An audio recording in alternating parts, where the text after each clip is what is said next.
make a decision. Okay, this is called the prognosis model research. And the last one for prognosis is the stratified medicine research. This deal with like the clinical trial. You want to do the effect of treatment in patient, but you want to see in subgroup analysis, such as here, I think here, when you want to do the effect of tamoxifen, the hormonal therapy tamoxifen. If you give this to the average or the breast cancer patient, the outcome is good. The outcome is good. Okay. But if you do subgroup analysis, you see that the patient will have estrogen receptor, will have the good effect. But the patient will have estrogen receptor poor or negative receptor. This treatment cannot have any effect on this patient.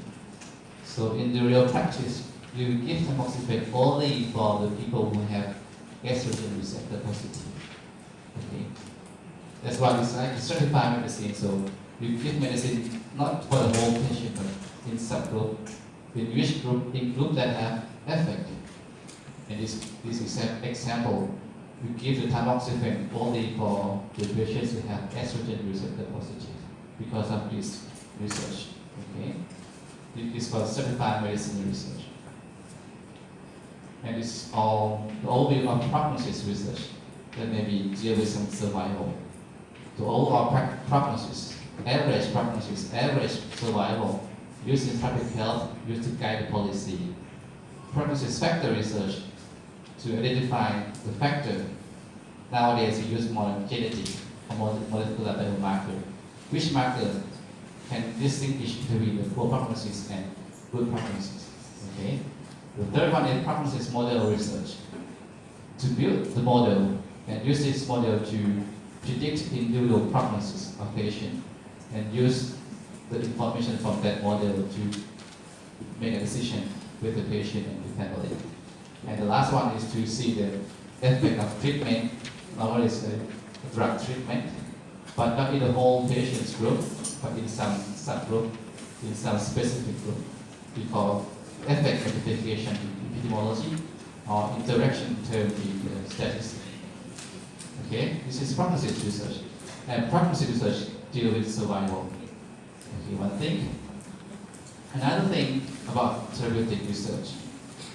I think most of you are medical doctor or medical students. You know about the clinical trial, the research for the effect of treatment.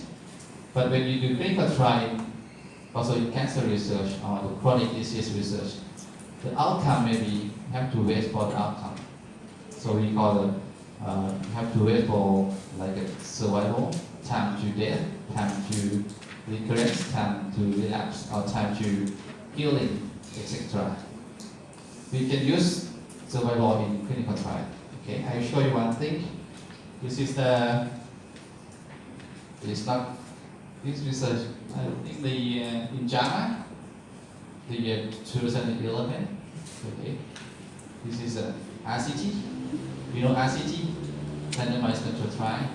It's experiment research. Have two groups, at least two groups. You do randomize into two groups. One group you give one intervention, another group you give another intervention, and you follow them and you do the outcome association, something like this. This is about the clinical trial about surgery. Normally you will see clinical trial in drug treatment, but it's in surgery. Okay. They want to know that in I think in the early breast cancer, when you do, anyone has surgery here? Or breast surgery? Okay. Any medical student that now in the surgery department? Okay. So that like they want to know that in early breast cancer, only sentinel lymph node dissection alone is okay or is enough, or do they want to do the axillary lymph node resection or further resection? You want to compare. If you have advanced breast cancer, maybe you have to do axillary lymph node resection. But in early breast cancer, someone said that only sentinel lymph node resection and then radiation therapy is okay or not. They want to see the effect of this surgery and to compare. Okay, so they set a randomized control trial to two groups. The patient randomized to two groups, and then they compare the survival. This is survival, and this is disease survival.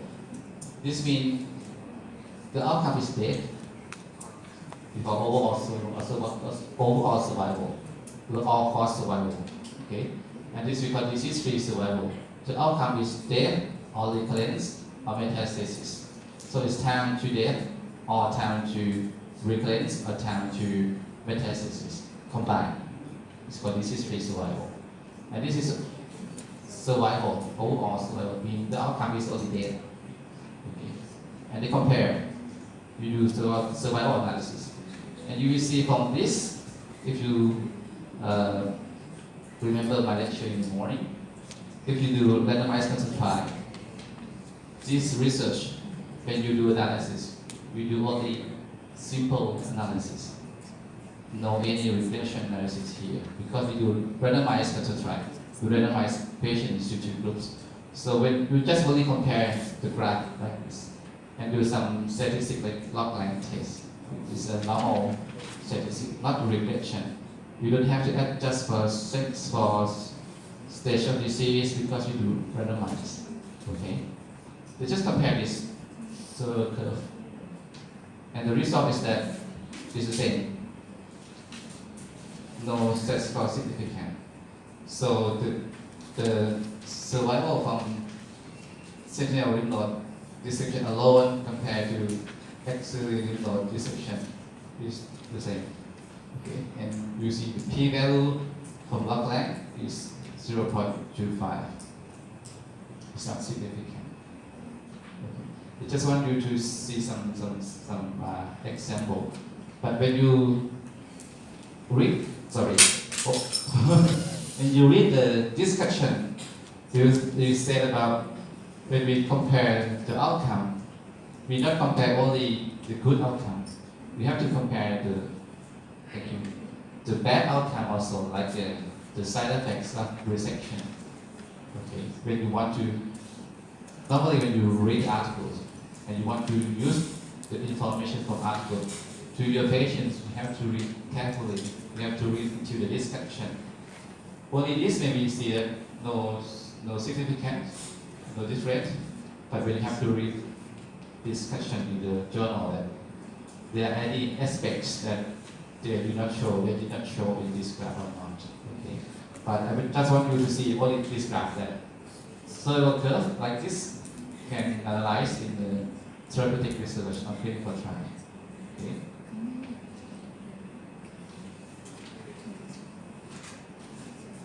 Okay, now I finish this one. So survival can deal with prognosis research. So survival can be in the therapeutic research. Okay, this is in clinical epidemiology of clinical research. And what is survival in cancer surveillance? You have to know the cancer surveillance first. Now we move from clinical epidemiology or clinical research or patient care research, move to the big picture of public health.